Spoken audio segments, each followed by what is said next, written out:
I hope so. Thanks for coming. Madame, Monsieur, vous êtes française?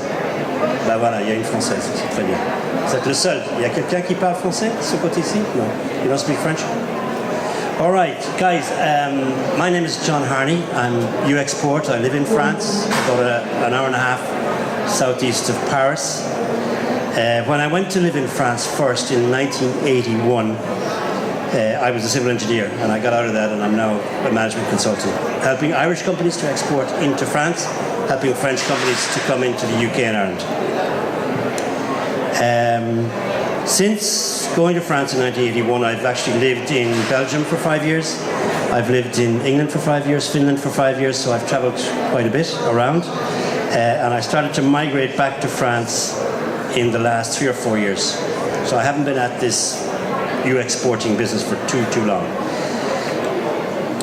What I want to cover today are, briefly, the language barrier, the language cultural barrier, how the French see Ireland and the Irish, and some advantages that Ireland will have and some things to watch out for. Okay, so here's a quick picture of the current trade that Ireland does with France and with the UK. The UK, 16 billion exported, I think that's last year, and France only 5. And from the UK we imported, what's that, 18 billion euros of goods, and from France only 7, even though France is a Eurozone country. Getting established and finding customers in another country with a different language and a different way of doing business can be time-consuming and expensive. Britain doesn't present much of a barrier to the Irish, of course, because we speak the same language. France has always been a hard nut to crack, but more and more of our food producers from Ireland are finding ways in. As I pointed out here, in reality, we do relatively little with France compared to the UK, despite the fact that France is pretty much the same distance from us, or very little in it. A flight to London is an hour and 10 minutes, an hour and a quarter, I think, and a flight to Beauvais or Charles de Gaulle is an hour and 20 minutes, an hour and 30 minutes max. So we do relatively little in France when you consider what we sell into the UK and how close France actually is. It's our next nearest big market, 66 million people, last count. One interesting point, there are about 100 flights a day out of Dublin Airport into British airports, and there's about 20 flights a day from Dublin Airport to French airports. There's a 5-fold difference. That five-fold difference for me is a measure of the business that Ireland does not do with France, and the business obviously that France doesn't do with Ireland. Of course, the reason is that we do speak English. We know Britain very well. We've been in, let's say, a British area or a British zone for 900 years. We follow their sports, we watch their films and television, we share the language, we share a lot of their culture. France is a different matter. We don't have the same historic or current ties and often don't speak the language. It's difficult to understand a culture, build a relationship if you don't understand the subtleties of what's going on.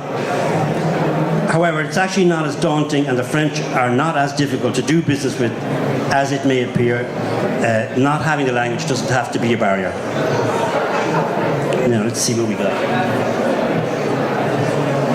Just a few facts. A French friend might correct me if I'm wrong, but Clovis I was the first king of what we term France. It wasn't all of France as we know it today, and that goes back 1,000 years. It's quite significant when you think about it. A country that's actually been together for 1,000 years. If you look at Italy or Germany, we're talking a couple of 100 years. 66 million people, 10 million of them living in the greater Paris area, probably more. 9 times the size of Ireland in area. I'm not too sure what your perception might be of the size of France. It's 9 times the area of Ireland. It's a big country. 9 times the GDP of Ireland. However, France is in the Eurozone, it's got the same currency as we do, and Britain doesn't. Yet Ireland buys an awful lot of stuff from Britain, with the currency going up and down. There's the issue about the flights. One thing that's changing in France is that many young people in France now speak English as a priority. Whereas when I went to France in the 80s, it would have been very difficult if you didn't speak French. In fact, nobody spoke English. Let's move on. You may not be aware, but the French have a very positive feeling about Ireland and things Irish. The contacts between Ireland and France have increased exponentially in my lifetime.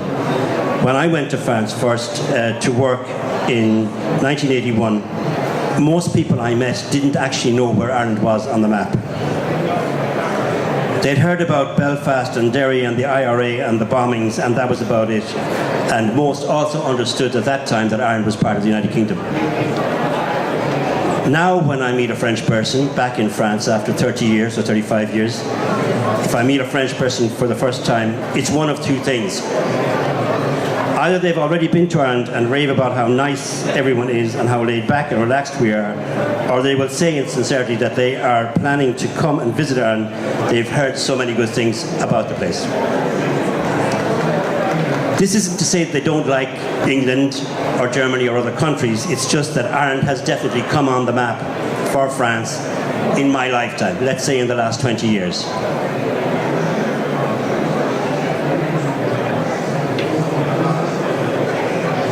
This is what an older generation in France, what their perception was of Ireland. The green fields, you know the stuff.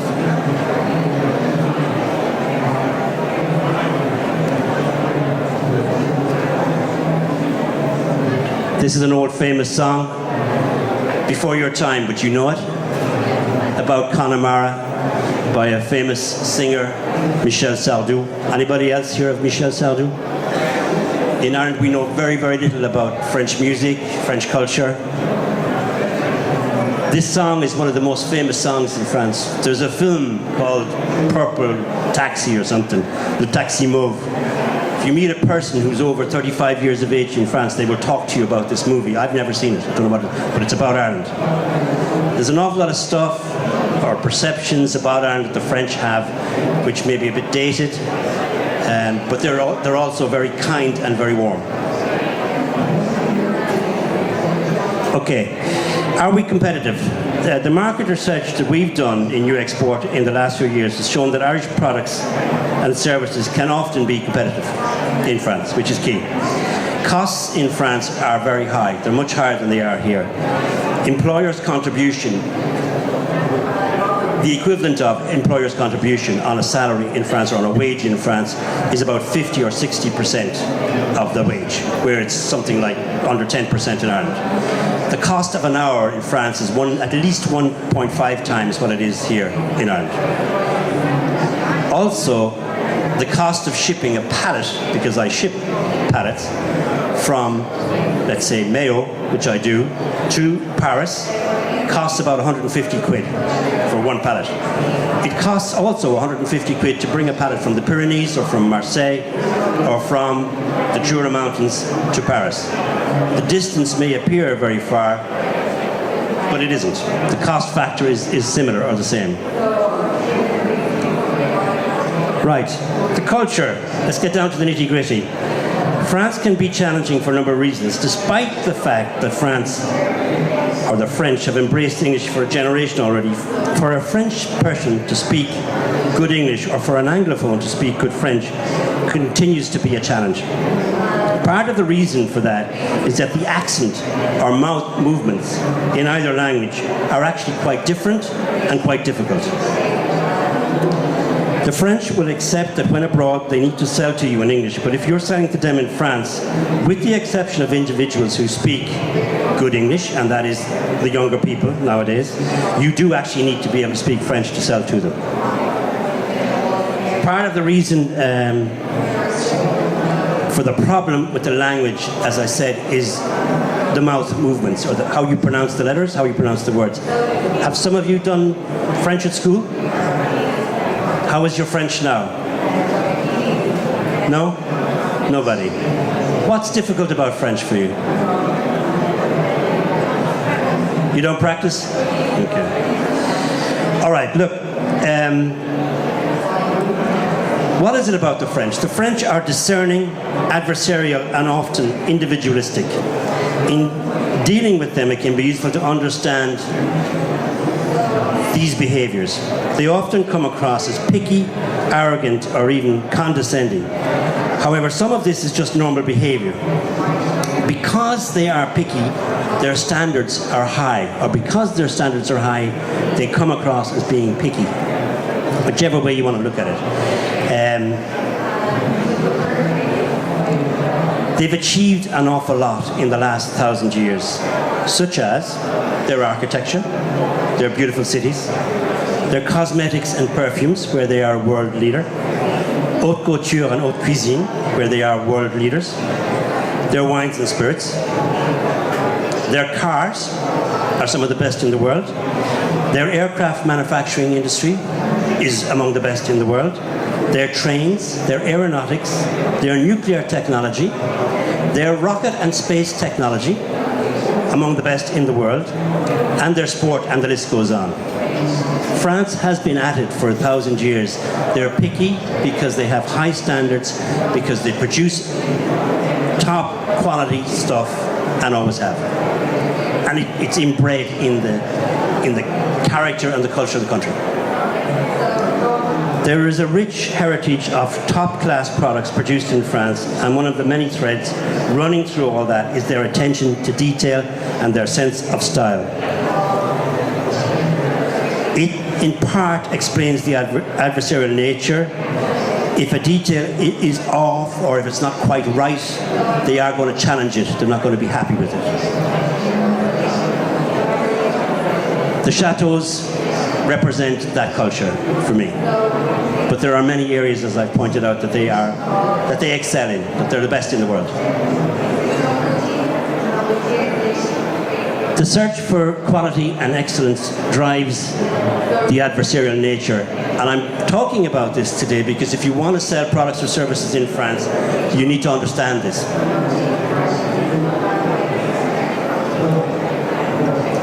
The question is, are the French rude, or are we over-polite?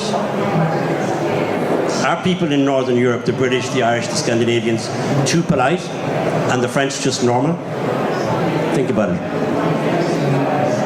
Another thing to watch out for is the French notion of confidence, confidence, or trust.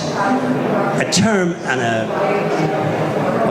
feeling that doesn't come up in conversation, but is terribly important in France when doing business. Do I have trust in you? Do I have confidence in you?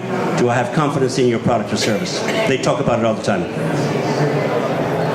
And the personal introduction is terribly important in France. Unlike in perhaps the United States or in Britain or in the Anglophone world in general, where you can go for a tender, put in your price, send your product spec off and get the business. You won't get the business in France in that way. You will get the business in France initially because you get an introduction to somebody, you talk to them about your product, they like you, they trust you, and they get to like your product. That's how business is done.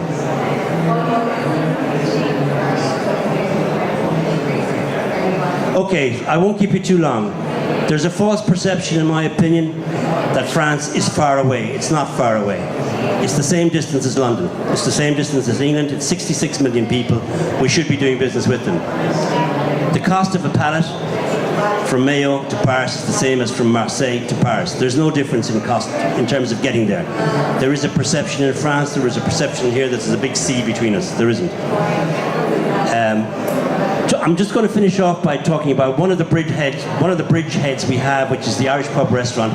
You may not be aware, I know you all know there are lots of Irish pubs in towns around the world, but there are between 30 and 50 in the Paris area alone, Irish pubs. Quite a large number.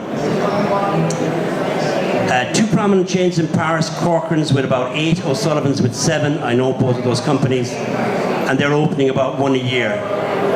And I would say there's about, at an estimate, 2 or 3 Irish pubs in 50 other towns and cities around France. It's a bit like the pizzeria. The Irish pub is a bridgehead for Irish culture, for Irish drinks, and this is a food and drink event. And there are a number, not all, but quite a number of these Irish pubs serve Irish food.